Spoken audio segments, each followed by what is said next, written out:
Y si el asesino más frío del cine no fuera el que grita, ni el que disfruta la sangre, sino el que mata con absoluta calma, convencido de que no está eligiendo nada? Yo soy Rogue Psicólogo, y hoy vamos a analizar a uno de los personajes más escalofriantes que ha dado el cine, Anton Chigurh. Debo admitir que lo que me inquieta profundamente de Chigurh no es solo su violencia, sino su calma. A diferencia de lo que muchos creen, los verdaderos psicópatas de la vida real raramente son tan filosóficos o coherentes en su código moral retorcido. Chigurh representa algo aún más aterrador y es la perfección de la desconexión emocional. Vamos a explorar qué lo motiva, qué trastornos pueden explicar su comportamiento, qué tan probable es encontrar a alguien así en la vida real, y qué nos dice sobre la sociedad que lo creó. Pero antes, si te gusta de nuestros análisis, dale like, suscríbete y comparte este video. Y ahora sí, entremos en la mente del asesino más frío del cine.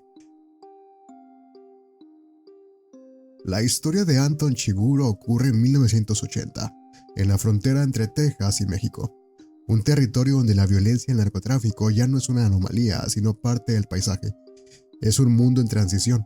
Los viejos códigos del oeste se están pudriendo y algo nuevo, más frío, más mecánico está ocupando su lugar. De Chigurh no sabemos casi nada.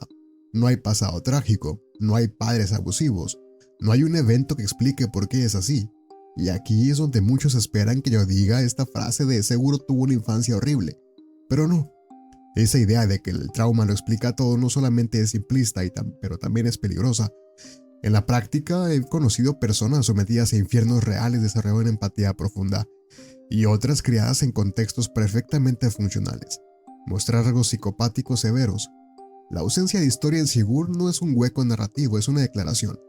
No necesita justificación porque algunas personas simplemente nacen con una arquitectura cerebral distinta. El contexto importa.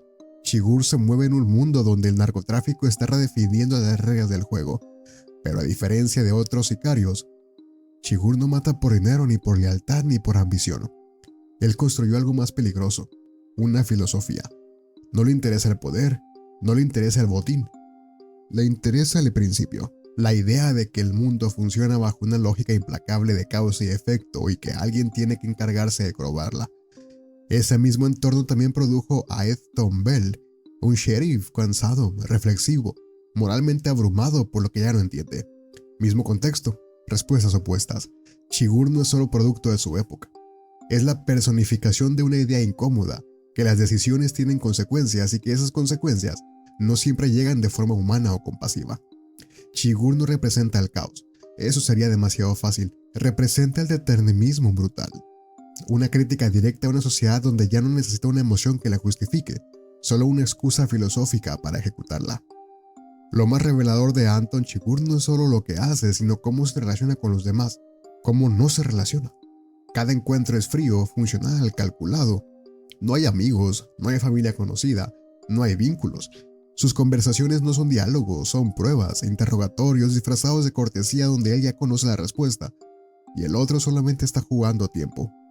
La escena con el dueño de la gasolinera es el mejor ejemplo.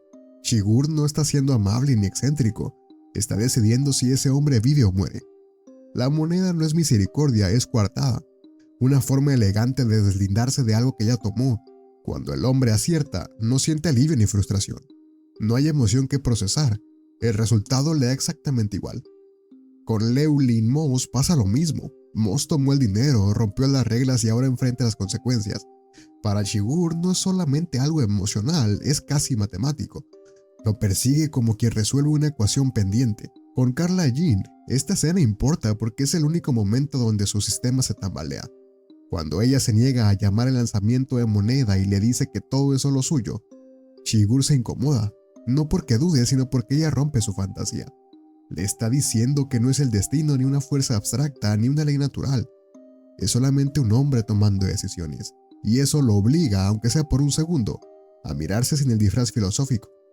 Chigurh no tiene relaciones, tiene interacciones funcionales. Las personas no son personas, son obstáculos, variables o consecuencias. Habla con educación, escucha con atención, responde con calma. Puede matarte segundos después sin que eso genere conflicto interno. No negocia para salvar vidas, negocia para comprobar si el otro entiende el juego. Ahora, entremos a lo incómodo. ¿Qué está pasando en la cabeza de Anton Chigurh? Si lo miramos desde un marco clínico, Chiguro encaja de forma inquietantemente limpia con el trastorno de personalidad antisocial. Opera fuera de cualquier norma social o legal, utiliza a las personas de manera instrumental, muestra una violencia constante y planificada, no se preocupa por la seguridad propia ni ajena y sobre todo, no experimenta culpa. Nunca. No hay un solo gesto de arrepentimiento que se le escape, y no porque se le oprima, sino porque simplemente no está ahí. Quedarse solo con eso se queda corto. Chigurh no es un antisocial común. Todo en él apunta a psicopatía primaria en estado puro. No hablamos solo de falta de remordimiento, sino de una incapacidad real para procesarlo. Su afectividad es superficial, su control emocional es externo y su frialdad no es aprendida, sino estructural. Su manera de pensar es igual de rígida. Para Chigurh no existen los matices. O sigue las reglas o paga las consecuencias. Esas normas no son sociales ni morales, son suyas. Su distorsión central es simple y peligrosamente elegante. Él no decide nada. El destino decide. Él solamente ejecuta lo que ya estaba escrito. Si tomas una elección, aceptas todas sus consecuencias posibles, incluida la muerte. Y esa narrativa le permite mantener una coherencia interna perfecta mientras comete atrocidades. Si él no elige, pues entonces no es culpable. Funcionalmente, su conducta se sostiene sola, elimina obstáculos sin conflicto, obtiene control absoluto y evita cualquier disonancia interna gracias a su código. No necesita dinero, reconocimiento ni poder. No mata para ganar algo externo, mata para preservar su lógica, para que el mundo siga teniendo sentido bajo sus propias normas. La neuropsicología muestra un cuadro igual de frío. Todo apunta a una disfunción en los circuitos relacionados con la empatía y la emoción. Una corteza prefrontal ventromedial incapaz de asignar valor moral al sufrimiento ajeno. Una amígdala hipoactiva que explica su ausencia de miedo y su tolerancia normal al dolor. Un procesamiento emocional tan bajo que la alegría, el asco o la tristeza simplemente no pesan en sus decisiones. Su cuerpo reacciona, pero su mente no se inmuta. Por eso puede caminar con heridas graves, con huesos rotos y seguir funcionando como si nada verdaderamente importante estuviera ocurriendo. Chigurh no siente porque no lo necesita. No es que carezca por completo de emociones, es que no dependen de ellas sus actos. Su comportamiento no es impulsivo. No hay lucha interna, no hay negociación moral.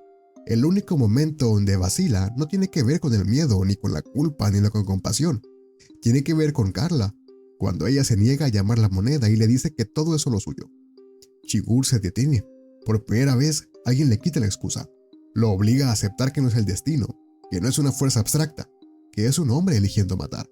Y esa grieta, aunque dura segundos, dice más de su psicología que toda su violencia.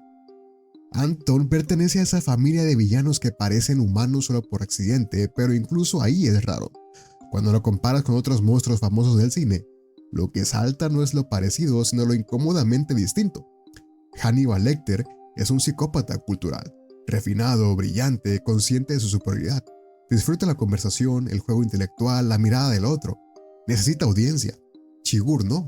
No seduce, no provoca, no presume, no actúa para nadie. Es puro funcionamiento. Donde Lecter es teatro, Chigurh es un puro trámite. El Joker de Heath Ledger quiere demostrar algo, quiere romper el orden, exponer la fragilidad moral de los demás, empujar al mundo al caos y luego reírse de eso. Chigurh no quiere probar nada, no busca convertir ni convencer, es fatalista, cree que todo ya está decidido y que su papel es ejecutar lo inevitable. Patrick Bateman mata desde el vacío, desde la desesperación por sentir algo, por confirmar que existe. Sus asesinatos son erráticos, emocionales, casi histéricos bajo la fachada pulida.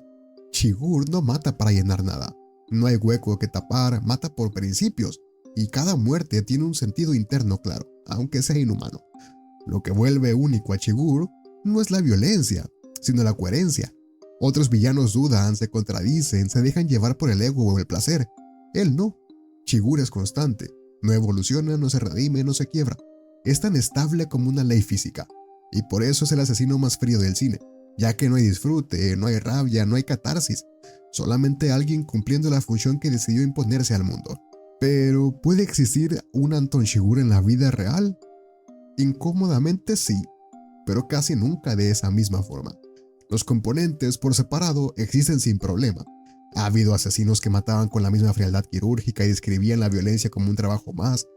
Otros mostraban una desconexión emocional total durante los asesinatos.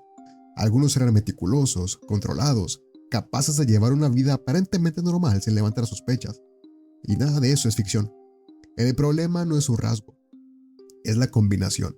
Chigurh no es solamente un psicópata, es psicopatía primaria casi pura, inteligencia suficiente para operar sin errores visibles, una autodisciplina extrema que contradice la impulsividad típica, un sistema filosófico interno coherente y además una ausencia total de necesidades narcisistas.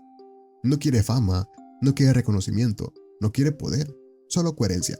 En la práctica y en la revisión de casos reales es común encontrar 2 o 3 de esos elementos juntos, a veces 4, pero todo al mismo tiempo es excepcional.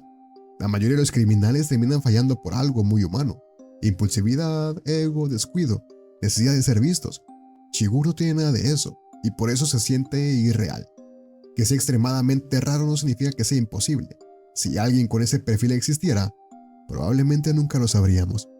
Alguien así no se vuelve un asesino serial mediático, no deja firma, no busca atención. Opera dentro de estructuras donde su frialdad no solo no estorba, sino se premia. Guerra, crimen organizado, sistemas donde la violencia es instrumental y anónima. Lo irreal de Chigurh no es su psicología, eso existe. Lo irreal es su aura casi mitológica, su resistencia física, su omnipresencia, su capacidad de parecer siempre un paso adelante. Pero el núcleo, ese sí es inquietantemente real. La representación de Anton Chigurh en No Country for Old Men es incómoda por una razón muy clara, y es que no intenta explicarlo. La película te quita esa muleta narrativa que tanto nos gusta, esa idea de que el mal siempre tiene un origen comprensible. Aquí no hay redención, no hay revelación final, no hay un con razón. Chigurh simplemente existe, y eso es justo lo que más perturba. El mensaje es brutalmente simple, y es que el mal no siempre necesita una motivación compleja. A veces no hay un porqué que te tranquilice. Chigurh rompe nuestra necesidad casi obsesiva de entender, de justificar, de convertir al monstruo en algo dirigible. No lo logra, no te da consuelo, solo te deja con esta incomodidad. Culturalmente esto es un arma de doble filo. Por un lado, la película no romantiza la psicopatía. Chigurh no es cool, no es carismático, no es admirable. Él es frío, incómodo, inquietante y eso funciona. El problema es que también refuerza la idea simplista de que el psicópata equivale a un asesino, cuando en realidad la mayoría de psicópatas jamás comete violencia extrema. La psicopatía es un espectro, no una sentencia, pero el cine no suele ser bueno con los matices. Lo que los Coen hace de forma brillante es usar la ambigüedad como herramienta. Nunca te confirman del todo si Carla Jean muere. No lo ves, porque no lo necesitas, porque el verdadero horror no está en la imagen, sino en la posibilidad, en esa duda que se queda contigo después del corte. La violencia no necesita espectáculo para ser efectiva. Chigurh funciona como símbolo de algo más grande, y es que no es solo un asesino, es la inevitabilidad de las consecuencias, el fin del viejo orden, la llegada de una nueva forma, más fría, más sistemática, el futuro reemplazando al pasado, y el futuro no tiene corazón. Que Chigurh sobreviva al final, caminando herido pero vivo, es una decisión perfecta. No hay justicia poética, no hay castigo ejemplar. El mal no siempre paga una factura, a veces simplemente sigue avanzando, indiferente, hacia lo que sigue. Lo más perturbador de todo esto es que Chigurh rompe con el estereotipo del asesino desbordado por emociones.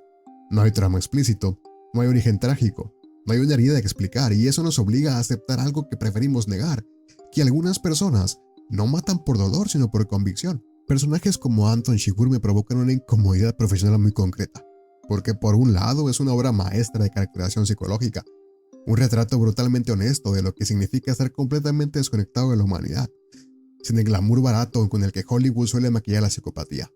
Verlo operar es casi educativo. Al mismo tiempo, me preocupa otra cosa, y es que su frialdad se confunde con fortaleza, que su coherencia filosófica se lea como virtud, que alguien vea determinación donde lo que hay es patología. En realidad clínica, personas como él no son admirables, son tragedias neurológicas que dejan sufrimiento a su paso.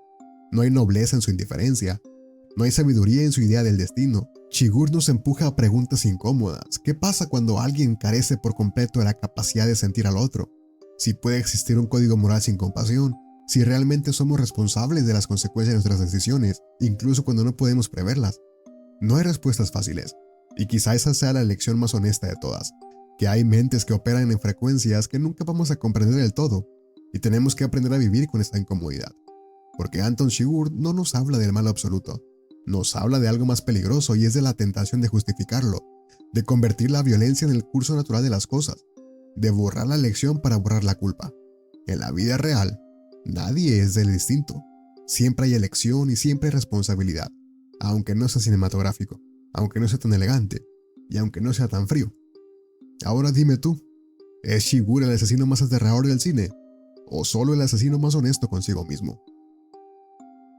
Y hasta aquí el video de hoy. Muchas gracias por estar aquí una semana más. No olviden seguirme en todas mis redes sociales que están apareciendo por aquí abajo. Si quieren algo más tranquilo, vayan a mi otro canal. Yo soy Rox y nos vemos en el próximo video. Bye.